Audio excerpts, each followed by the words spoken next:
خیلی ها رو در دور و برم میبینم که به من میگن من آدم خیلی مثبت اندیشی هستم و به چیزهای خوب زیاد فکر میکنم، اما نمیدونم چرا مثبت اندیشی در مورد من جواب نمیده. یا اونجورام که میگن واقعا مثبت اندیشی به نظر میاد فایده ای نداره.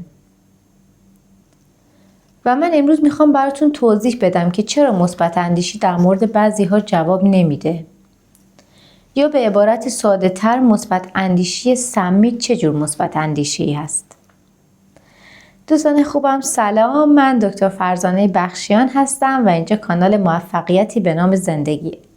ویدیوها هم حاصل تجربیات واقعی من در زندگی و هم تحقیقاتم در بین منابع معتبر خارجی هستند.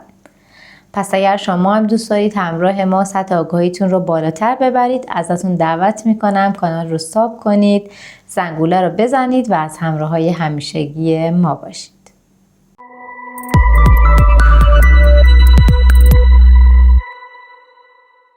واقعیت ماجرا اینه که مثبت اندیشی یک سری مراحلی داره که اگر شما اون مراحل رو از قبل انجام ندین، افکار مثبت شما در واقع هیچ سودی به حالتون ندارن. مثل چی؟ مثل اینکه شما فکر کنید یه سری قابلمه قدیمی خراب شده دارید و بعد فکر میکنید که اگر برید بدید اونا رو تعمیر کنن و روی اونا تفلون بزنن، قابلمه هاتون نو میشن. در صورتی که بعد از یک مدت کوتاه استفاده دوباره قابلمه ها خراب میشن. پس اگر که قرار مثبت اندیشی شما جواب بده، باید روی یک ساختار نوعی بنا بشه، نه روی همون باورهای قدیمی منفیتون. یعنی قبل از اینکه شما مثبت اندیش بودن رو شروع کنید، باید افکار منفیتون رو تغییر بدید. افکار منفی که در ضمیر ناخودآگاه شما وجود دارن. و هر زمان که شما قراره یک تصمیم جدید بگیرید، یک فکر تازه بکنید که قبلا با اون روبرو نشدید، میان و به شما حمله ور میشن. شما قراره با یه آدم جدید برید سر یه قرار عاطفی یا کاری، یا قراره یک کسب و کار تازه راه بندازید. اینجا میان و به شما به صورت ناخودآگاه حمله ور میشن که نه، که تو شکست میخوری، اگه موفق نشی چی؟ اگه این آدمه بخواد به ضرر بزنه، اگه این کسب و کار با شکست منتهی بشه، و هزار جور میان و به شما هجوم میارن که جلوی دست و پای شما رو بگیرن و نرید سراغ اون چیز جدیدی که میخواید تجربه بکنید. پس اولین قدم قبل از این که شما انسان مثبت اندیشی بشید اینه که افکار منفی خودتون رو بشناسید و اونها رو تغییر بدید. افکاری که در ضمیر ناخودآگاه شما وجود دارن و همیشه آماده حمله کردن به شما هستن. و تا اونها رو تغییر ندید، مثبت اندیشی شما اصلا هیچ سودی به حالتون نداره.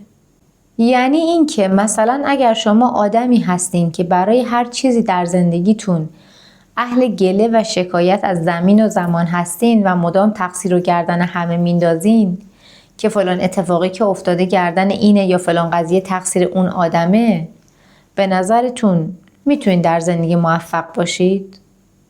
افکار مثبتتون میتونه براتون جوابگو باشه؟ قطعا همچین چیزی امکان پذیر نیست. پس اولین قدم اینه که شما افکار منفی رو در ضمیر ناخودآگاهتون بشناسید و هر زمان که میان سراغشون بتونید مچشون رو بگیرید و بگید آها من فهمیدم، تو همون فکر منفیه هستی که اومدی من رو از تصمیمم منصرف کنی.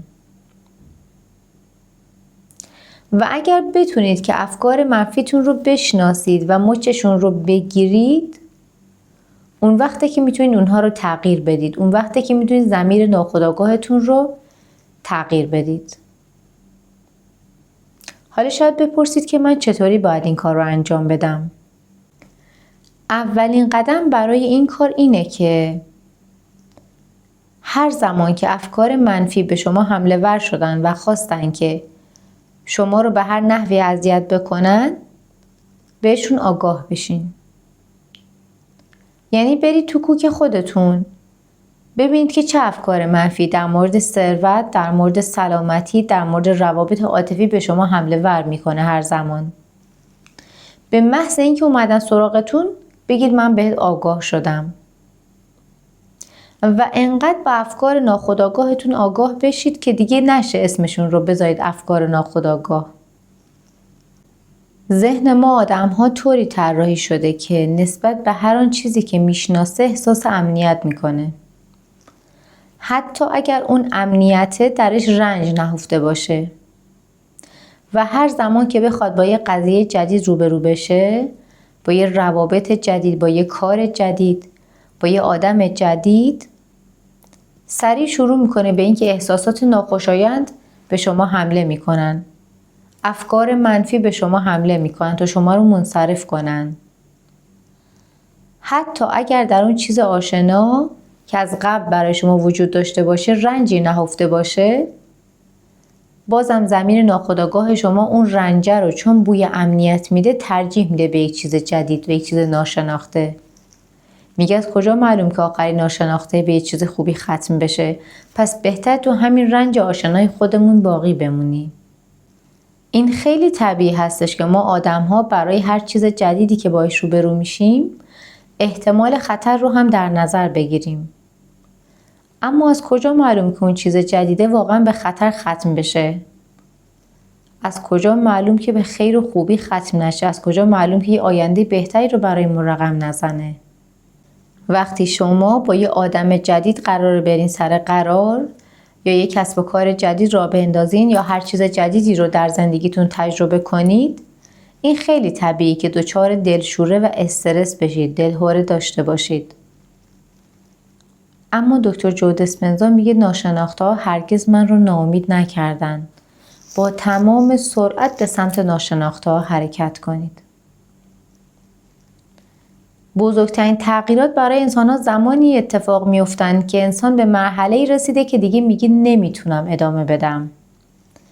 یعنی تمام تلاش خودش رو میکنه و دیگه به جایی که میرسه که پشت دره، که اگر فقط دره رو بزنه در باز میشه، خیلی از آدم‌ها دیگه میگن نمیتونم ادامه بدم و از پشت اون در برمیگردن.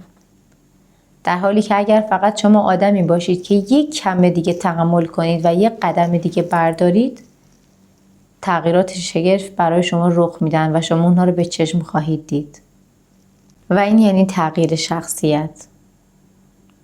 حالا براتون این سوال پیش میاد که به فرض من فهمیدم افکار منفی که میان سراغ من و میخوان من رو از تصمیم جدیدم منصرف کنن و به فکر من حمله ور میشن چی هستن؟ من مشتشون رو گرفتم و بهشون آگاه شدم. انقدی آگاه شدم که دیگه نمیتونم بهشون بگم ناخودآگاه. حالا باید چی کار کنم؟ حالا درست‌ترین کار بعد از اینکه شما به افکار منفیتون آگاه شدید اینه که بیایید آگاهانه خلاف اونها رو بگید یا انجام بدین. یعنی مثلا زمانی شما احساس میکنید که یه نفر رو میبینید که به همه چیزهای خوبی که شما دوست داشتید رسیده. افکار به شما حمله میکنن که اون آدم خیلی خوششانسیه. شما میگید من مچتو گرفتم.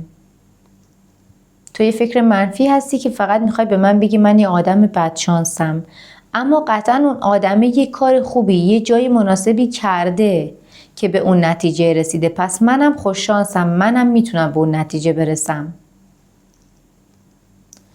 اگر مثلا شما یه نفر رو میبینید که در سلامتی کامل به سر میبره و شما مریضی هایی دارید، زمانی که فکر به شما حمله میکنه که ای بابا من همیشه مریضم، من چرا انقدر مشکل دارم، بگید من بهت آگاه شدم، مچتو گرفتم. من هم از این به بعد با تغییر سبک زندگیم سعی میکنم که آدم سالمی باشم. من هم میخوام که آدم ثروتمندی باشم و میشم. قرار نیست فقط بقیه باشن. من به تو آگاه شدم. زمانی که فکر بهتون حمله میکنه و میگه این کسب و کار ممکنه نگیره ها، بگید آها من مچتو گرفتم. الان که به تو آگاه شدم، آگاهانه میگم که منم میتونم، منم کسب و کار جدیدم رو راه میندازم و مطمئنم که موفق میشم. و فکر میکنید که چه اتفاق جالبی اینجا میفته؟ یک کمکی فکر کنید. شما تونستین چه کار کنین؟ شما تونستین افکار منفی ناخودآگاهتون رو بشناسید. این مرحله اول. انقدر شناختینشون که دیگه ناخودآگاه نیستن. و بعد اومدید و خلاف اون افکار منفی رو هر بار گفتید و انقدر گفتید آگاهانه افکار مثبت رو انقدر گفتید و تکرار کردید که بعد از یک مدتی این افکار و فکرهای مثبت میشن ضمیر ناخودآگاه شما. یعنی شما از آگاهی به ضمیر ناخودآگاه رسیدین. خیلی جالبه نه؟ مثل یک کسی که تازه داره رانندگی یاد میگیره و اولی که نشسته پشت فرمون آگاهانه با دقت تمام برای تغییر دنده به دنده نگاه میکنه، پاش رو با توجه کامل روی کلاج و ترمز و گاز جابجا میکنه، با آگاهی کامل این کارا رو انجام میده، حواسش رو شیشتونگ جمع میکنه. اما بعد 6 ماه که رانندگی میکنه، یه زمانی که دیگه ماهر میشه اصلا نمیفهمه که کیلومترها رو چجوری رفته، کی پاش روی گاز بوده، کی پاش روی ترمز بوده یا کی پاش روی کلاژ بوده. یعنی این میشه جزو ضمیر ناخودآگاهش رانندگی کردن. یا مثل یک نفری که موسیقی کار میکنه، مثلا فلوت میزنه. روزای اولی که میخواد فلوت بزنه با آگاهی کامل این انگشتاش رو روی سوراخ‌های فلوت مثلا جابجا میکنه، کدوم سوراخ جای چه نوتی هست. اما بعد از اینکه مهارت پیدا میکنه، طولانی ترین آهنگا و نوت‌ها رو میزنه بدون اینکه اصلا بفهمه که انگشتای اون روی کدوم سوراخ جابجا شده. اصلا ناخودآگاه میزنه. پس اگر شما قرار افکار مثبتی داشته باشید و یک انسان مثبت اندیش باشید، اول باید افکار منفیتون رو بشناسید. دیگه نذارید اونا ناآگاهانه بیان سراغتون. انقدر بشناسید که بهشون آگاه بشید و اسمشون دیگه افکار ناخودآگاه نباشن. و بعد شروع کنید دقیقاً خلاف اونها رو گفتن، خلاف اونها رو عمل کردن. انقدر آگاهانه خلاف این کار رو انجام بدید و افکار مثبت رو آگاهانه بگید که حالا از آگاهی به ضمیر ناخودآگاه تبدیل بشن.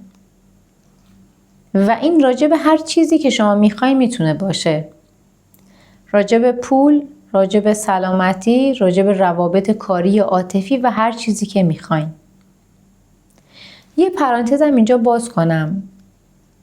زمانی که شما دارید وقت میذارید و تلاش میکنید که افکار ناخودآگاه منفیتون رو بشناسید، فقط سعی کنید که اونها رو بشناسید. قرار نیست خودتون رو ملامت یا سرزنش کنید که من چقدر آدم منفی نگری هستم، اصلا من چرا این فکرها رو میکنم، چرا مدام افکار منفی میاد سراغ من.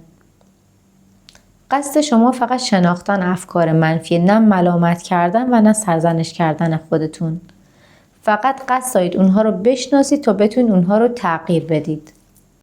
و بعد از این که افکار منفیتون رو شناختید، شروع کنید به متفاوت فکر کردن، به متفاوت عمل کردن، به متفاوت صحبت کردن و به متفاوت احساس کردن.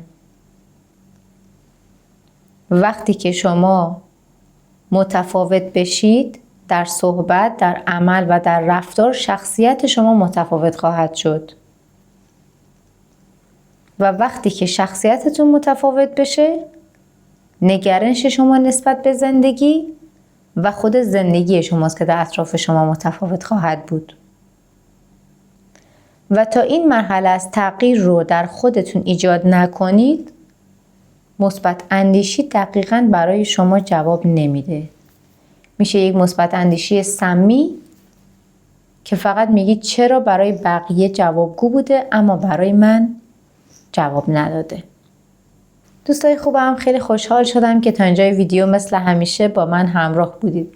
خوشحال میشم که نظراتتون رو در مورد موضوعاتی که دوست دارید داخل کانال گذاشته بشه برای من در کامنت ها بنویسید.